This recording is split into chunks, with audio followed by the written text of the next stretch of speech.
Bonjour, bienvenue sur iTech Out. Alors aujourd'hui c'est une vidéo exceptionnelle, enfin à part, puisque c'est la première fois que je vais vous faire un unboxing, un déballage pour parler plus français, donc pour iTech Out. Et en plus c'est la première fois que je vous fais une vidéo d'un smartphone. En l'occurrence ici le Google Nexus 6. Alors vous savez que les smartphones Nexus, ce sont ceux qui sont labellisés Google. Voilà. Pourquoi je vous fais cette présentation, cet unboxing, ce déballage de smartphone, tout simplement parce que ce smartphone-là, il m'intéresse parce qu'il présente des caractéristiques, théoriquement, il présente des caractéristiques photo très intéressantes. Vous savez que la photo est un des sujets que que nous suivons sur iTech Out. Et donc celui-ci, le Nexus 6, est présenté comme un appareil donc, qui a plein de qualités photo. Déjà, il a un capteur de 13 mégapixels et surtout, il a une ouverture de 2 f2, donc une ouverture qui théoriquement lui permettrait de travailler correctement en basse lumière. Il a aussi d'autres caractéristiques comme, et c'est pas négligeable, un stabilisateur optique. Pour ce qui est de l'affichage, ce qui est intéressant aussi pour un appareil photo, il a un écran avec une définition élevée, puisqu'il s'agit d'un QHD 2560 par 1440. Voilà grosso modo les caractéristiques qui m'intéressent pour l'instant sur cet appareil que je compte bien tester. Alors,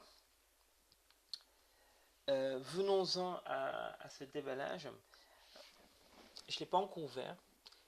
J'ai eu l'appareil, un autre exemplaire entre les mains. On m'en a fait une présentation il y a quelques jours.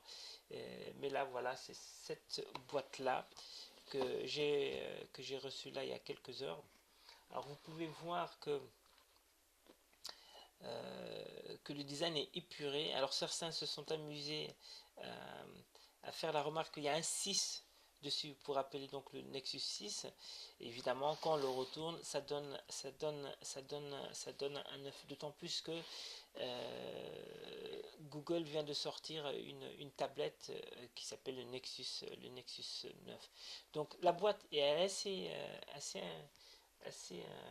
imposante pour un smartphone, mais c'est un smartphone 6 pouces, vous l'aurez deviné. Et le design de cette boîte, l'esthétique de cette boîte est épurée et ça vous rappellera certainement le design de produits concurrents, en l'occurrence Apple. Là, vous avez la boîte de l'iPhone 6 Plus, qui lui aussi a des caractéristiques photo théoriques intéressantes. C'est aussi un appareil que je compte tester, puisque il a une stabilisation optique. Il a une ouverture de f2,2. Alors on verra si vraiment la différence elle est majeure, mais en principe, théoriquement, entre f2,2 et f2, la différence n'est pas très grande. La définition de l'écran par contre est moindre que sur le Nexus 6, puisque elle est de 1920 par 1080, donc ce qui correspond à un Full HD. Voilà. Bon, j'en parle brièvement pour vous dire que, voilà, que le, le design épuré du Nexus 6 rappelle celui, en tout cas de la boîte, rappelle celui du modèle concurrent. Parce qu'à mon avis, ce sont deux appareils qui vont quand même se concurrencer frontalement.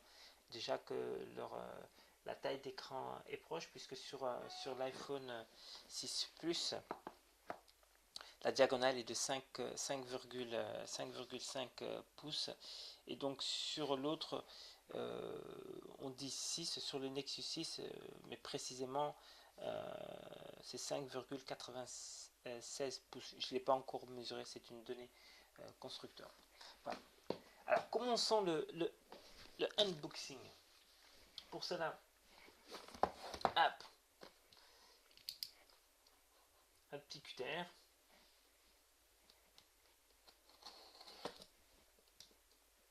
Alors j'ai la version 32 Go, bleu nuit en français. Voilà. L'appareil. Alors,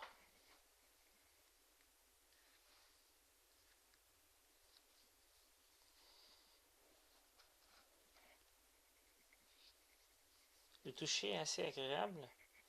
Je vais enlever le plastique protecteur. Voilà donc l'appareil.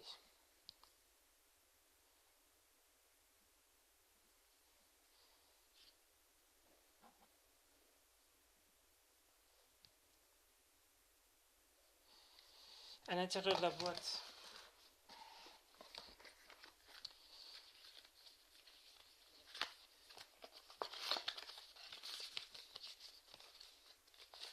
nous avons un petit manuel.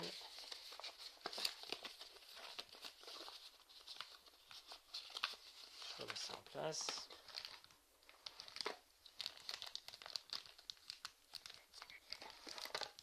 L'alimentation.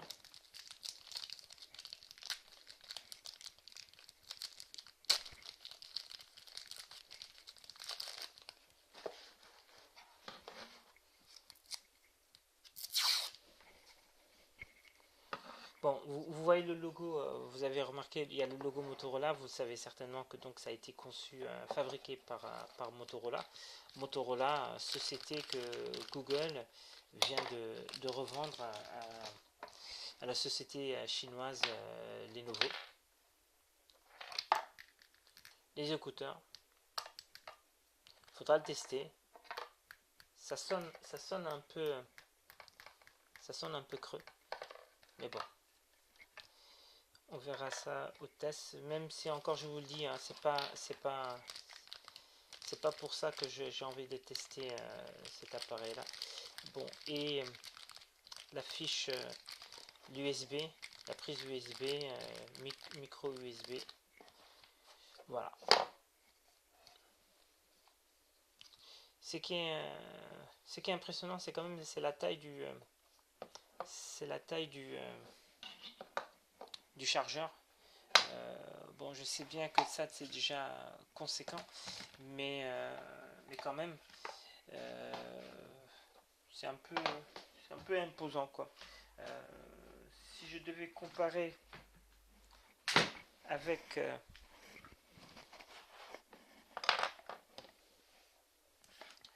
le chargeur habituel qu'on a sur les iPhones, on voit une différence. Donc ce sera un peu plus gênant à transporter. Il faudra voir quelle puissance est exigée pour recharger ça. Sachant que l'une des caractéristiques du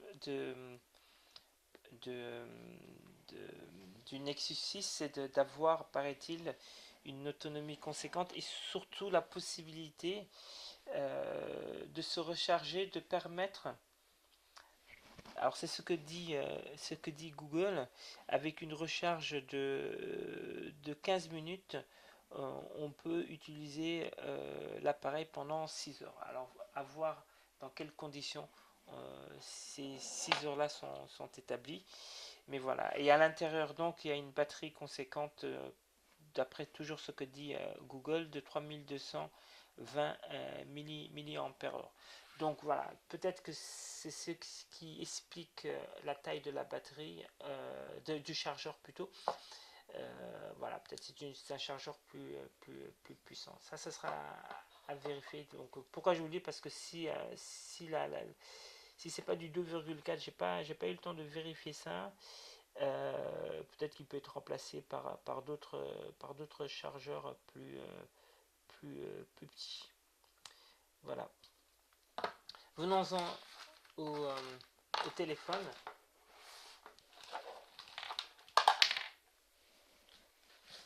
Alors, le téléphone, le Nexus 6. Je vais amener son concurrent. Voilà. Si nous devons comparer les deux, il est légèrement plus large que l'iPhone 6 Plus. Au niveau de la hauteur, c'est quasiment la même chose. Quasiment. Ce n'est qu'au niveau de la largeur qu'on voit la différence. Et au niveau de l'épaisseur, il est plus épais que l'iPhone 6. Il est plus épais et vous voyez que la forme n'est pas la même. C'est un téléphone incurvé. Voilà, plus épais et incurvé. Il a ce petit creux, paraît-il, pour renforcer l'ergonomie. On peut mettre comme ça son index. Voilà. Donc, voilà pour l'instant ce que je peux dire de ce téléphone. Le test est à venir sur iTech Out. Voilà, c'était le premier unboxing sur iTech Out.